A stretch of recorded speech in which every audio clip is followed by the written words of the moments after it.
Chapter 1 Two Worlds.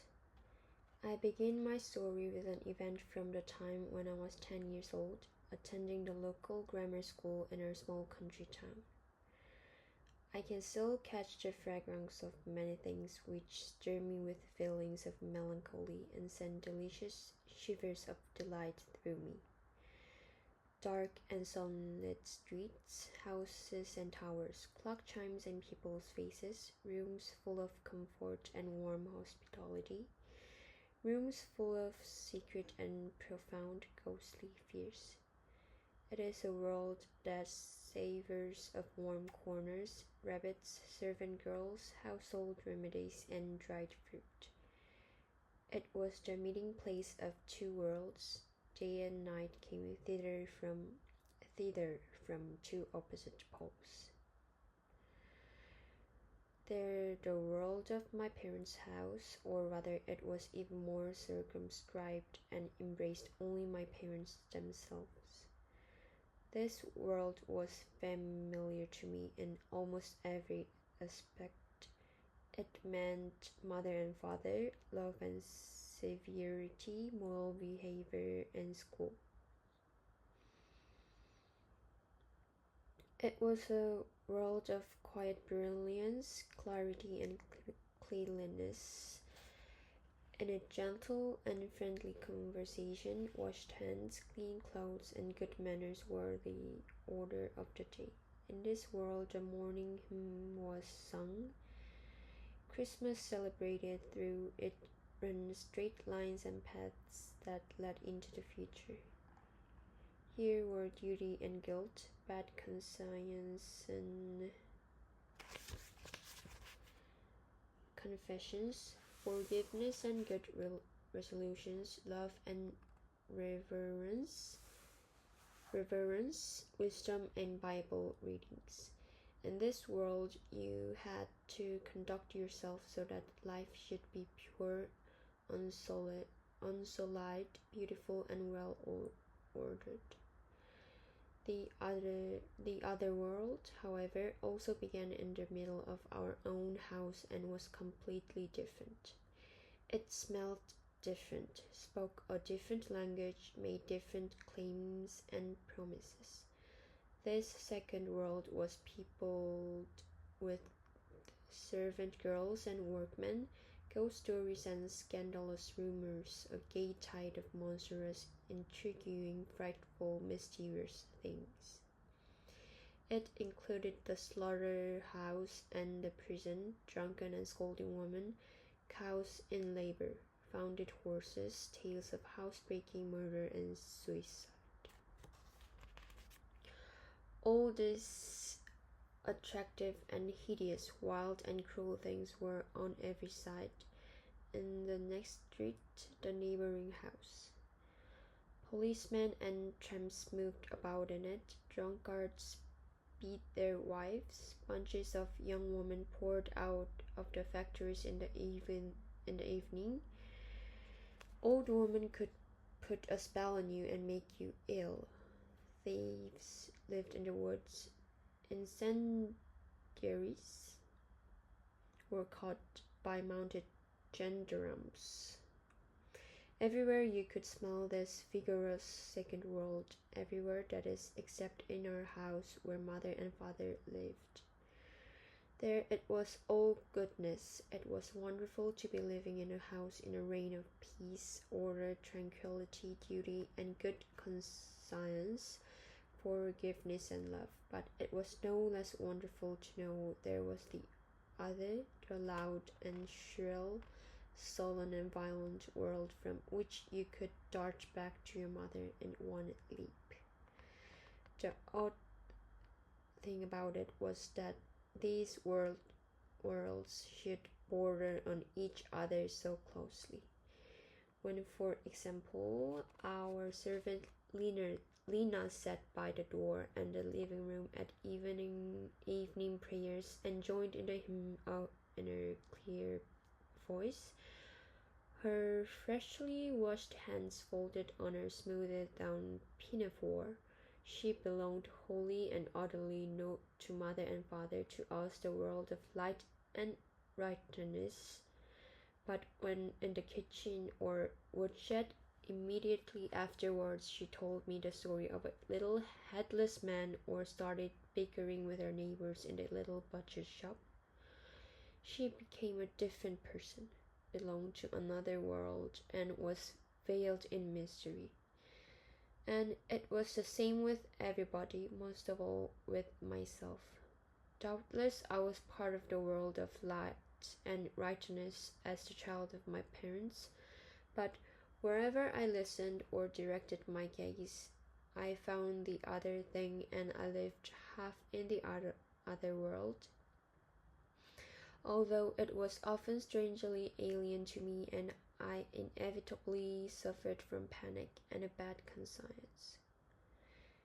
Indeed, at times I preferred life in the forbidden world, and my return to the world of light, necessary and worthy though it might be, was often almost like a return to something less attractive, something both more drab and tedious. I was often conscious that my destiny in life was to become my father and mother, pure, righteous, and disciplined, but that was a long way ahead. First, one had to sit studying at school, do tests and examinations, and the way always led through and past the other dark world and it was not impossible that one might remain permanently in it. I had read, which with passionate interest, stories of prodigal sons to whom this had happened.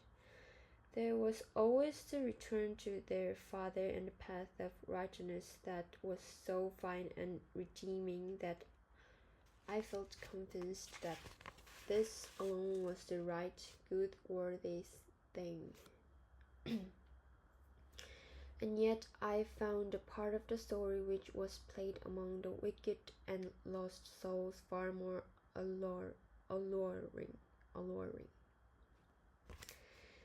If it had been permissible to speak out and confess, I should have admitted that it often seemed a shame to me that the prodigal son should atone and be found again, though this feeling was only vaguely present deep down within me like a presentiment or possibility.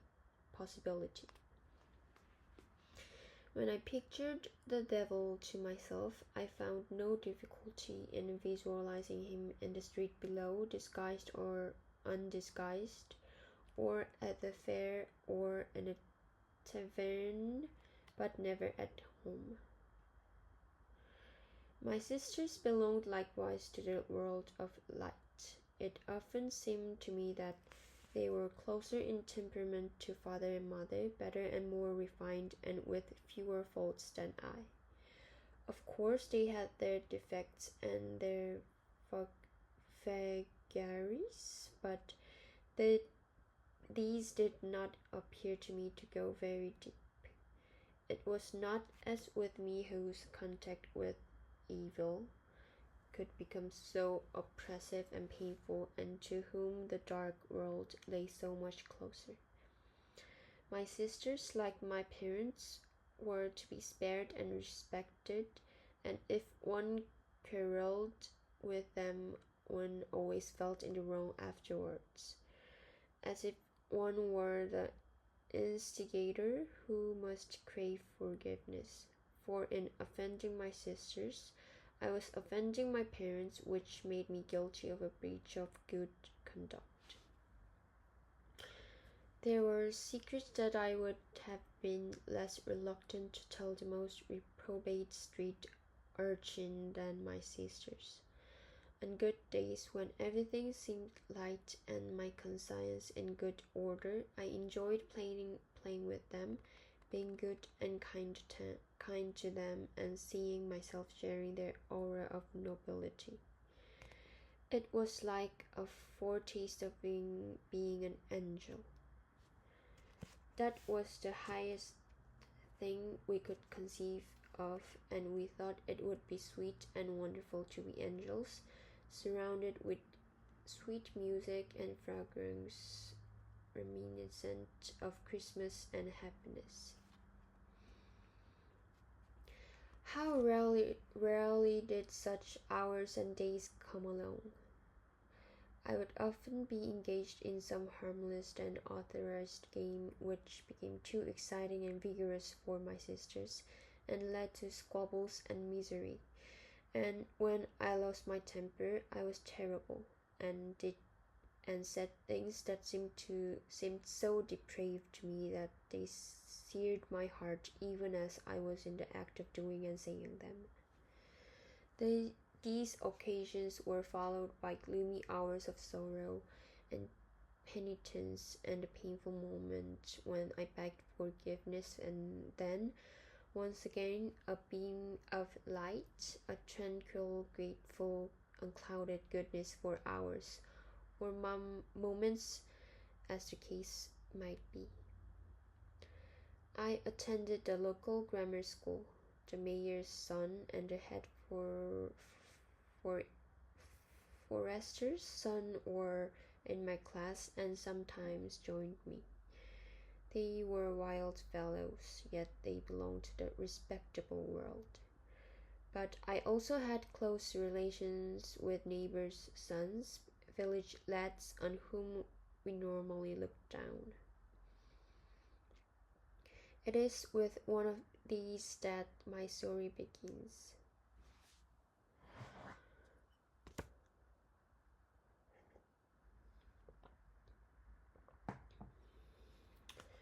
One half holiday, I was little more than 10 years old. I was playing around with two boys from the neighborhood.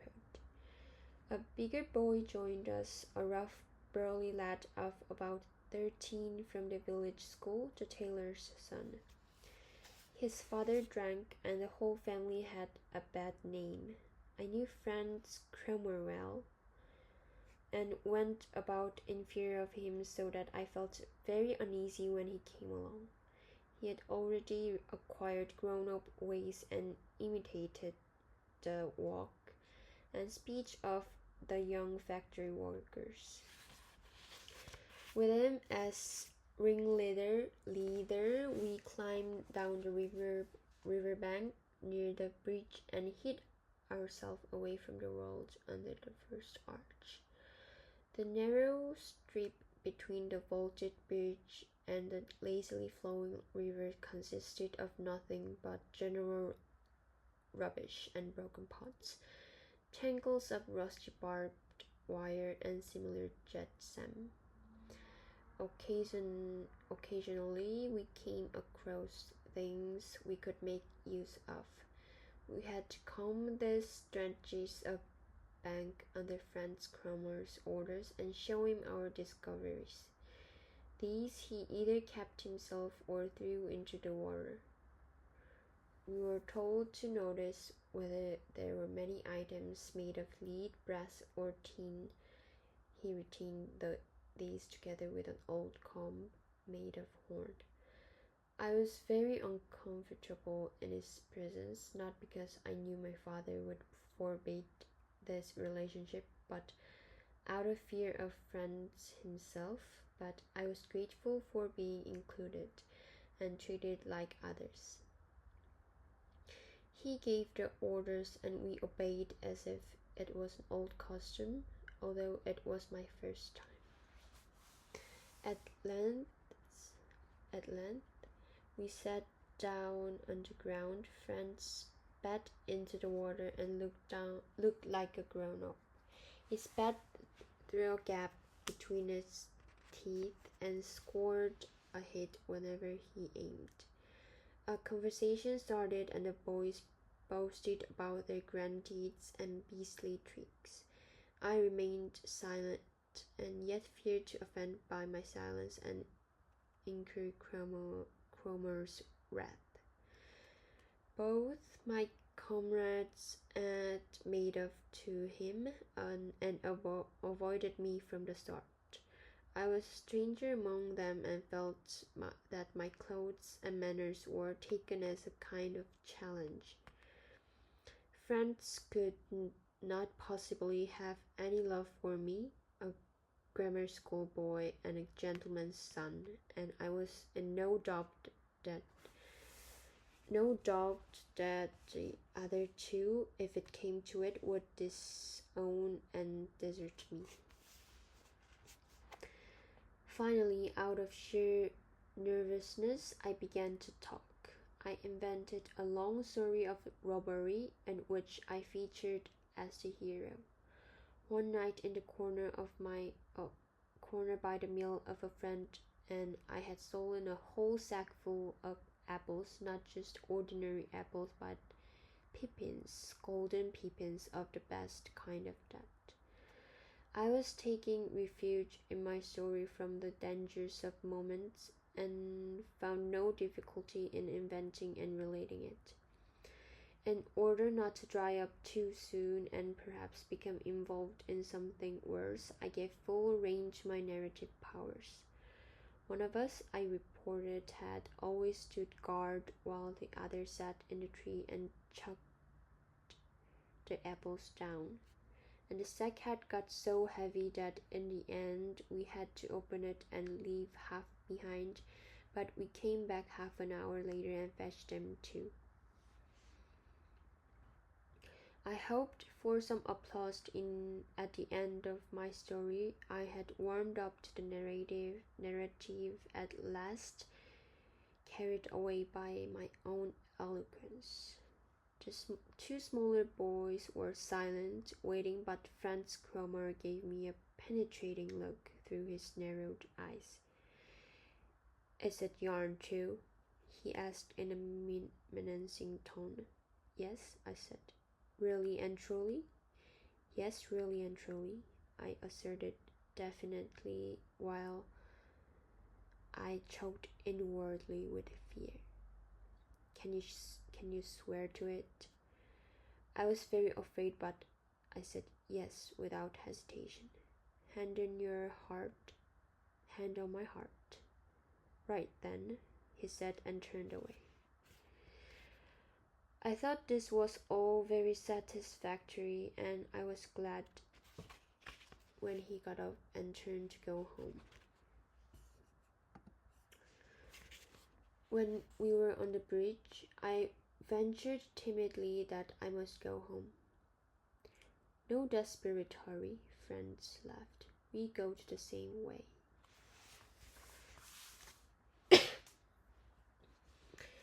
He sauntered along so slowly, and I did not dare to go ahead, but he was in fact going in the direction of our house. When we arrived and I saw our front door and the fat door knocker, the sun in the windows and the curtains in my mother's room, I breathed a sigh of relief. Back home. Oh, good blessed home, coming back to the world of light and peace. When I had quickly opened the door and slipped in, ready to slam it behind me, Franz Cromer edged in too. In the cool, gloomy, paved passage, which was lit solely from the courtyard, he stood close to me and said in a low voice, "No hurry, you." I looked at him terrified. His grip on my arm was like a vice. I tried to guess what was going on in his mind, and whether he was going to do me some mischief. If I were to let out a loud and vigorous shriek, would someone above me quick enough to save me? But I gave up the idea. "What is it?" I asked. "What do you want?"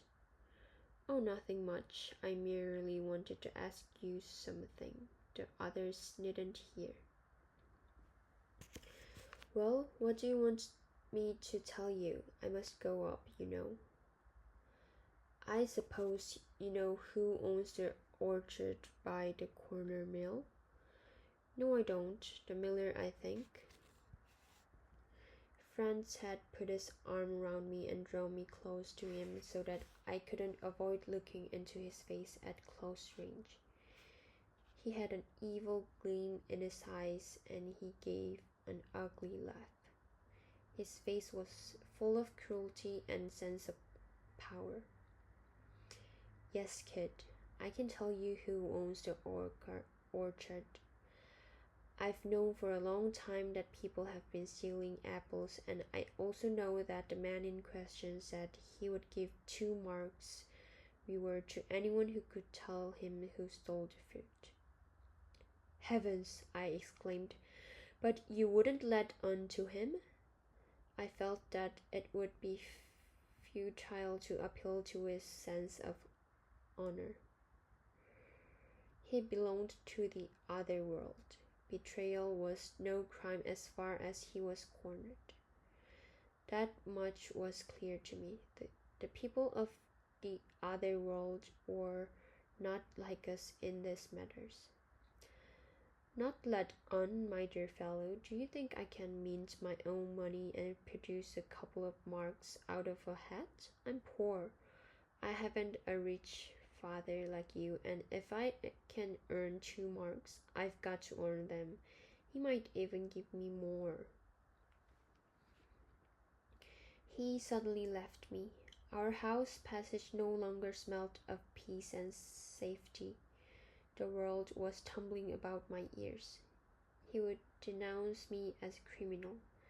They would inform my father.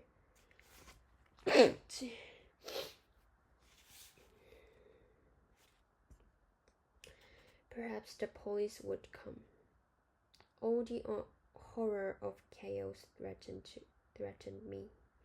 The outlook for me was horrible and dangerous. The fact that I had not committed a theft was a mere detail. I had sworn that I had gotten heaven. Tears welled in my eyes. I felt that I should have to buoy myself out and groped desperately. Not an apple, not a penknife, nothing. Then I remembered my watch. It was a silver watch, but it did not go. I just wore it like that. It came to me from my grandmother. I quickly drew it out. Drummer, I said, you mustn't tell. It would be a beastly thing to do. Look, I'll give you my watch. Unluckily, it's the only thing I have, but you can have it. It's made of silver, I added nervously. It's good workmanship, and it's only got some slight defect which can easily be put right. He smiled and took the watch in his large hand. I looked at that hand and felt how rough and hostile it was toward me, and how it was trying to tighten its grip on my life and peace of mind. It's silver, I repeated nervously.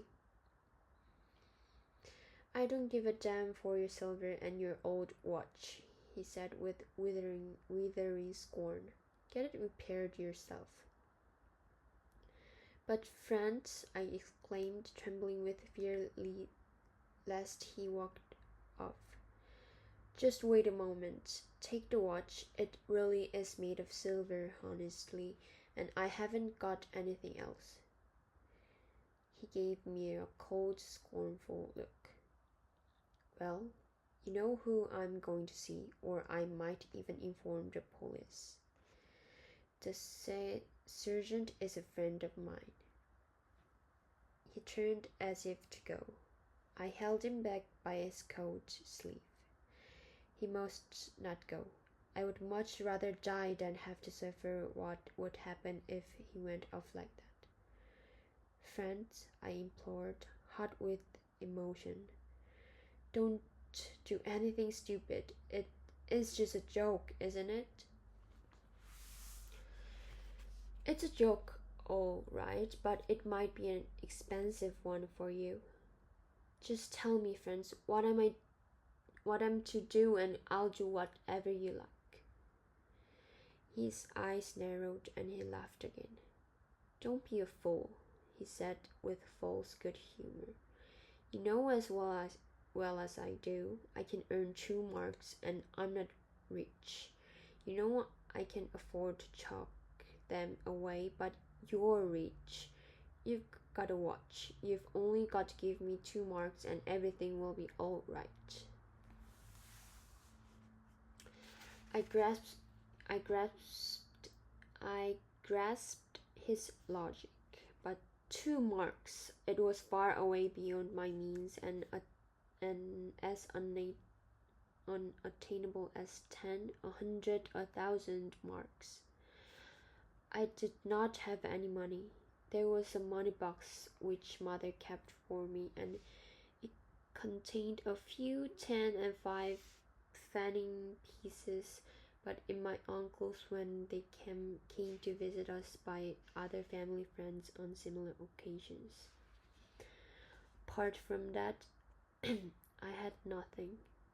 I was not given any pocket money at that age.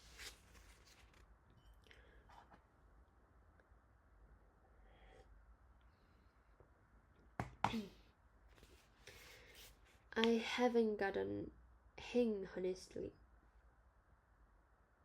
I haven't got anything, honestly, I said gloomily. I haven't any money, but I'll give you anything else. I've got a book about Indians and soldiers and a compass. I'll fetch it for you. Cromer merely contracted his lips in an evil sneer and spat on the ground. Talk sense, he commanded. You can keep your stupid rubbish, a compass. Don't make me angry, do you hear? And hand over the money. But I haven't any. They don't give me any. I can't do anything about it. Bring me 2 marks tomorrow morning, then. I'll wait for them downstairs after school. See you have them ready, or you'll find out what happens if you don't. Yes, but where am I going to get them from when I haven't got any? There's plenty of money in your house. That's up to you. Tomorrow after school, then, and I tell you, if you don't bring it. He flashed an intimidating glance at me, spat again, and vanished like a shadow. I felt unable to go upstairs. My life was wrecked. I thought vaguely of running away and never returning, or of drowning myself. I sat down in the dark on the bottom step of our outside staircase, withdrew into myself, and abandoned myself to my misery. Lena found me there weeping when she came down with a basket to collect some firewood. I begged her to say nothing about it and went upstairs. On the right of the glazed door hung father's hat and mother's sunshade. An atmosphere of homeliness and affection hung about all these things. My heart warmed to them gratefully as that of the prodigal son must have done when he was confronted with the sight and smell of the old familiar rooms of his house. But none of this was mine any longer. It all belonged to the world of my parents, and I was deeply and guiltily engulfed in the alien tide. I was involved in excitement and wrongdoing, threatened by the enemy, beset by dangers, fear and scandal.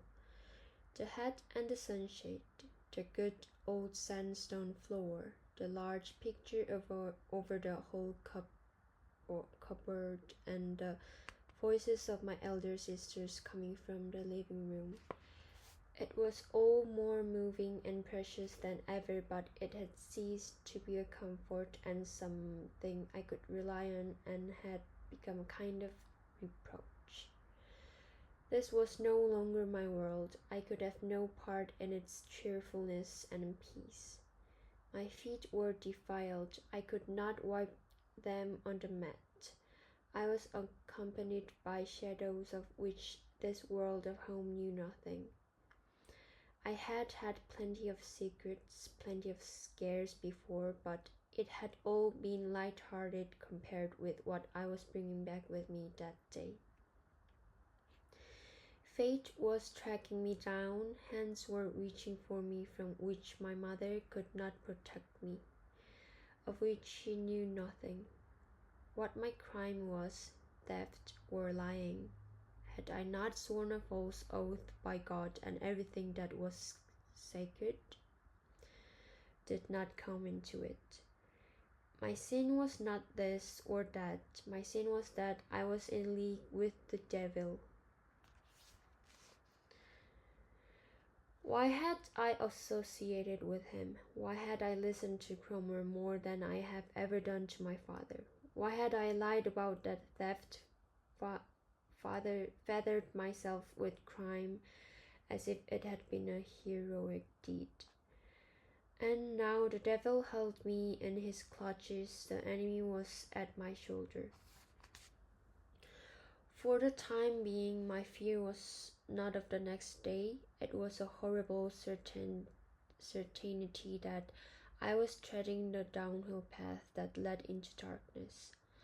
I felt that my first lapse was bound to be followed by others, and that my presence among my brothers and sisters, my demonstrations of affection towards my parents were a lie, that I was living a fate, and a lie that I was hiding from them.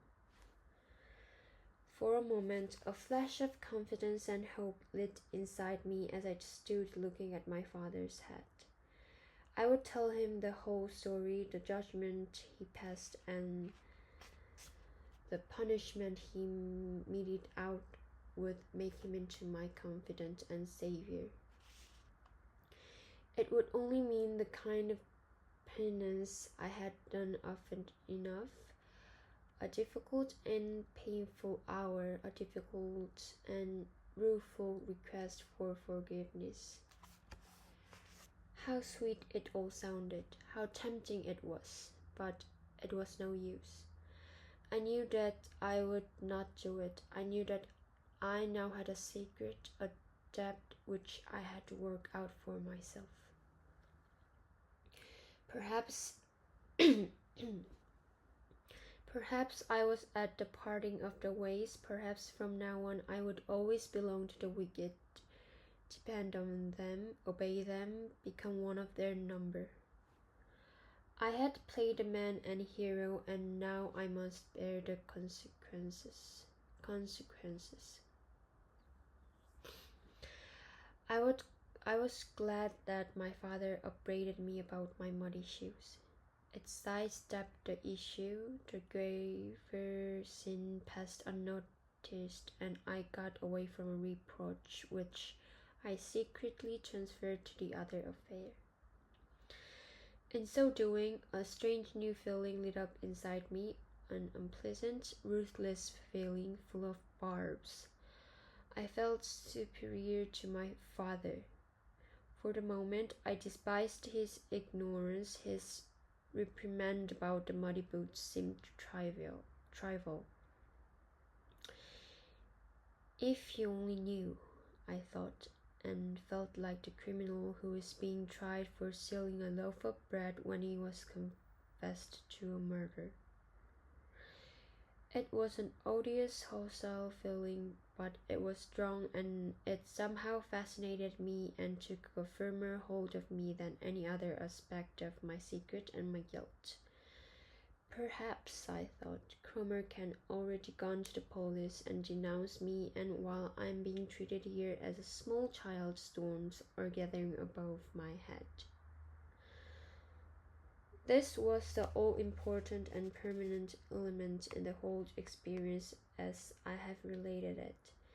It was the first crack in the sacrosanct person of my father, a first incision in the pillar on which my childish life had rested, but which every man must destroy before he can become his own true self.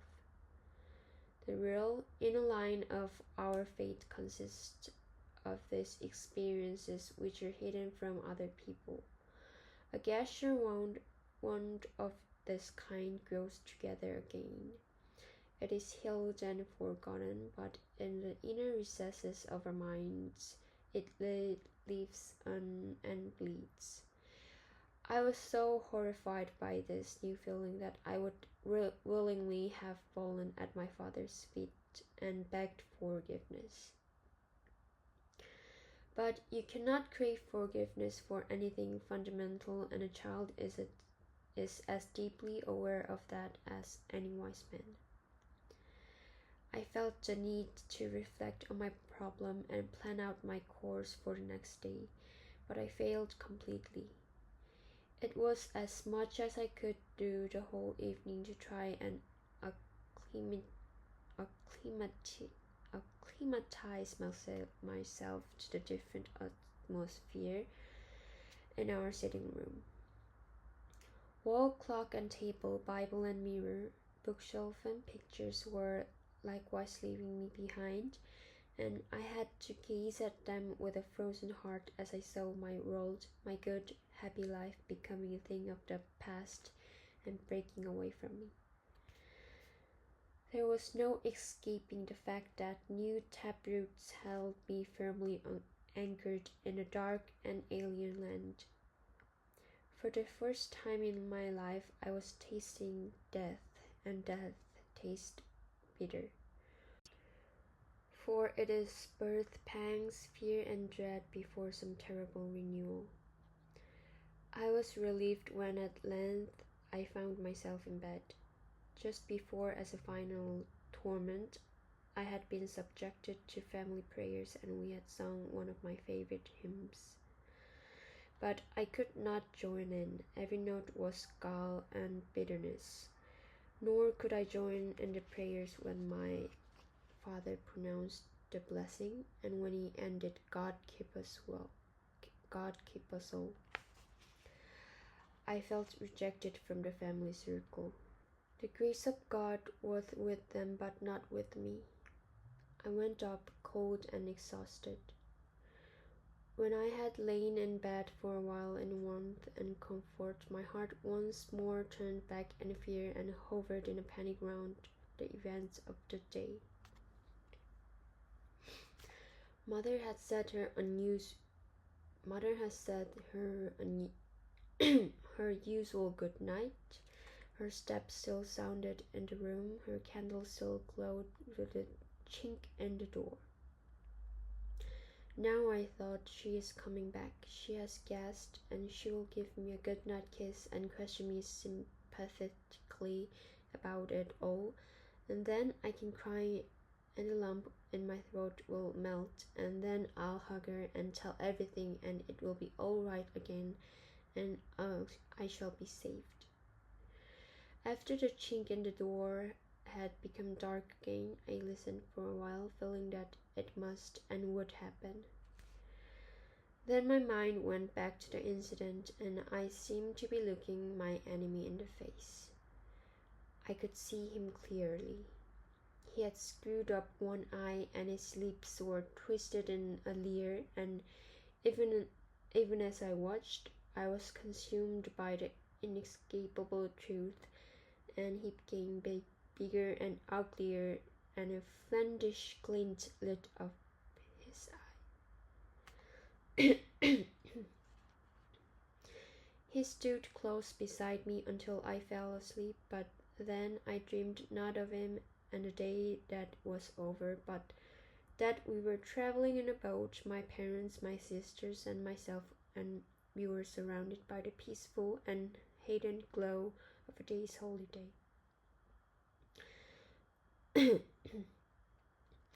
I woke up in the middle of the night, still conscious of the aftertaste of that blessedness, and my sister's white summer dresses so shining in the sun when I fell from paradise back into reality, and once more stood face to face with the enemy with the evil eye. Next day, when mother came hurrying up and called out that it was late and asked why I was still in bed, I must have looked ill, and when she asked if anything was the matter with me, I had a fit of vomiting. It was something gained. It was wonderful to be slightly ill and allowed to lie in bed and drink chamomile tea and listen to mother tidying up in the next room and Lena dealing with the butcher in the hall outside. A morning off from school was something magic and fairy-like.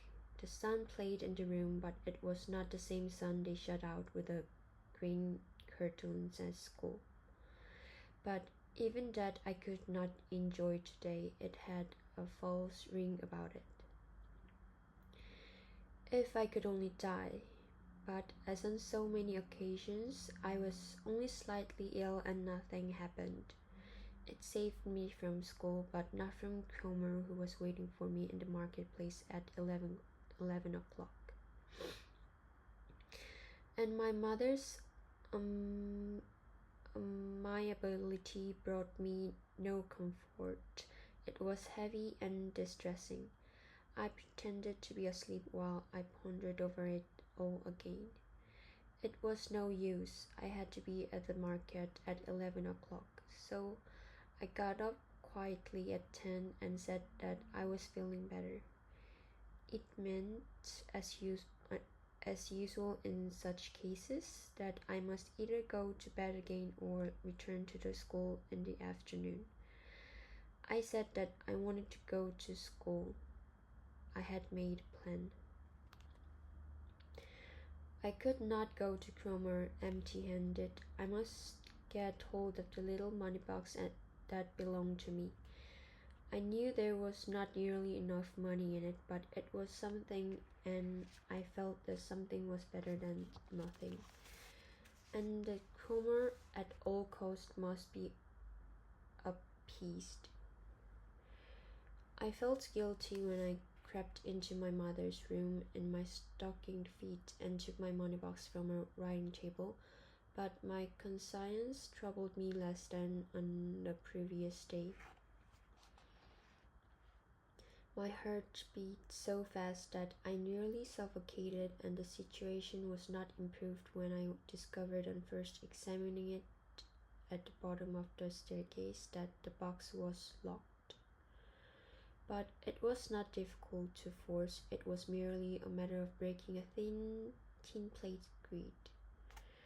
I felt terrible about breaking it. It was committing a theft. Before this, I had done nothing worse than pilfer lumps of sugar or fruit. But this was stealing, although it was my own money. I realized definitely that I was taking a step nearer to Cromer and his world, that it was so easy to go down bit by bit.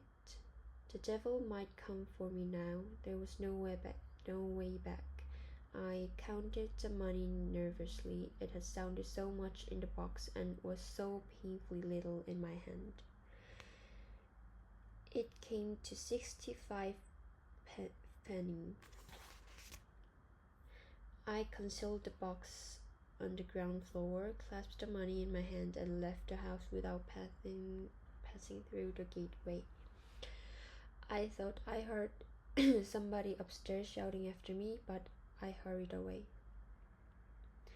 There was still plenty of time. I crept off my roundabout ways through the alleys of the transformed town under clouds such as I had never seen before, past houses which stared at me and men who eyed me with suspicion. It It occurred to me en route that one of my school friends had once found a florin in the cattle market. I wished I could pray that God might perform a miracle and allow me to make a similar find. But I had forfeited the right to pray, and in my case it would not have mended the box.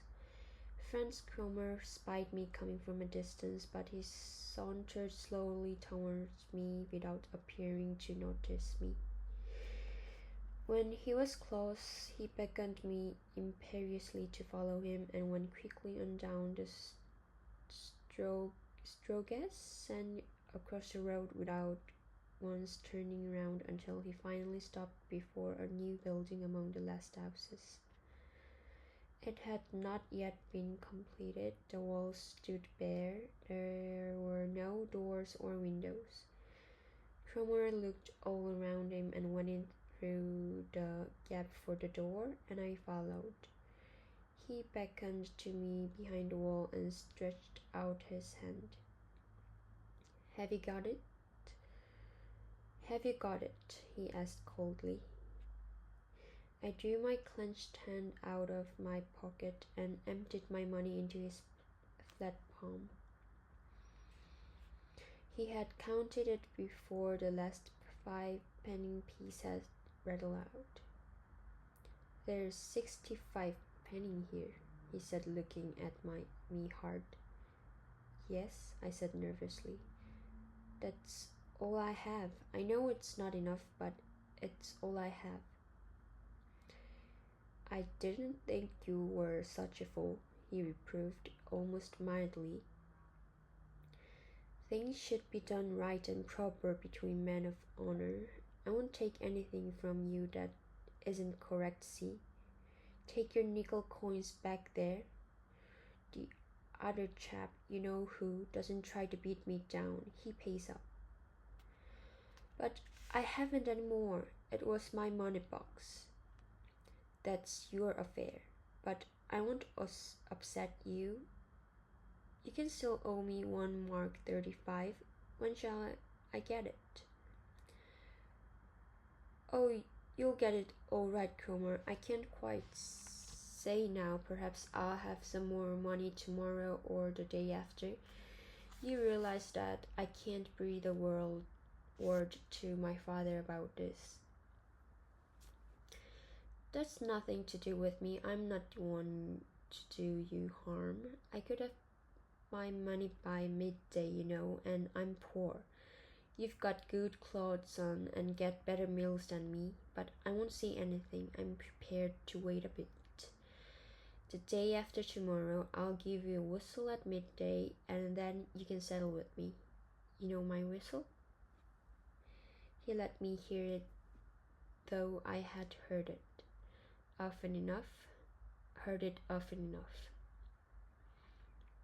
Yes, I said, I know it. He went off as if I had nothing to do with him. It had been a business transaction between us, nothing more. I think Cromer's whistle would frighten me even today if I suddenly heard it. It seemed to me that I heard it repeatedly. There was no place, game, work, or thought which his whistle did not penetrate. The whistle which made me his slave and had become my fate. I frequently went into our small flower garden, of which I was very fond of those mild, colorful autumn afternoons, and a strange urge prompted me to return to some of the games of my earlier boyhood. I was playing the part of someone younger than myself who was good, frank, innocent, and secure, but in the midst of all this, always expected yet horribly surprising and frightening. Cromer's whistle would sound from somewhere, interrupting my games and shattering my dreams. Then I had to go and follow my tormentor to odious places, render him an account, and let myself be pressed for payment. The whole affair had probably not lasted more than a few weeks, but to me they seemed years, an eternity. Only rarely was I able to produce an odd 5-penny piece or groschen stolen from the kitchen table when Lena had left the shopping basket there. Each time I received a reprimand from Kumar, who heaped scorn on my head. I was cheating him, trying to do him out of his rightful property. I was robbing him, making him miserable. Rarely have I felt so distressed in my life, never more desperate or so much in someone else's clutches. No one inquired about the money box, which I had filled with counters and restored to its place. But the scandal might break over my head any day. I was even more frightened of my mother when she crept quietly up to me than of Kumar's strident whistle. Was she coming to ask about the box? As I had appeared before my persecutor without money on many occasions, he began to find other means of torturing me. He made me work for him. He had to do various errands for his father, which I had to do for him. Or he required me to execute some difficult feat hop for 10 minutes on one leg, attach a scrap of paper to the overcoat of some passerby. These tortures continued many a night in my dreams as I lay in the sweat of a nightmare. I began to feel ill. I kept having fits of sickness and was easily chilled, but at nights I sweated again. Mother suspected some hidden reason and showed me a great deal of sympathetic solicitude, which only made me feel worse since I could not respond to her confidence. One night she brought a piece of chocolate up to me when I was in bed. It was an echo of earlier years when I had often been vouchsafed similar little treats at night if I had been good. Now she stood there holding out the chocolate. I felt so ill that I could only shake my head. She asked me what was the matter and stroked my hair, but I could only jerk out, No, I don't want anything." She deposited the chocolate on the bedside table and left me. When she tried to find out the reason for my behavior next day, I pretended not to understand. On one occasion, she sent for the doctor, who examined me and prescribed cold ablutions in the morning. My condition at the time was a kind of delirium. I lived in the midst of the ordered peace of our house, nervous and tormented like a ghost, with no part in the life of the others, and rarely able to forget my troubles, even for an hour. Towards my father, who was often irritated and called me to account, I was cold and uncommunicative.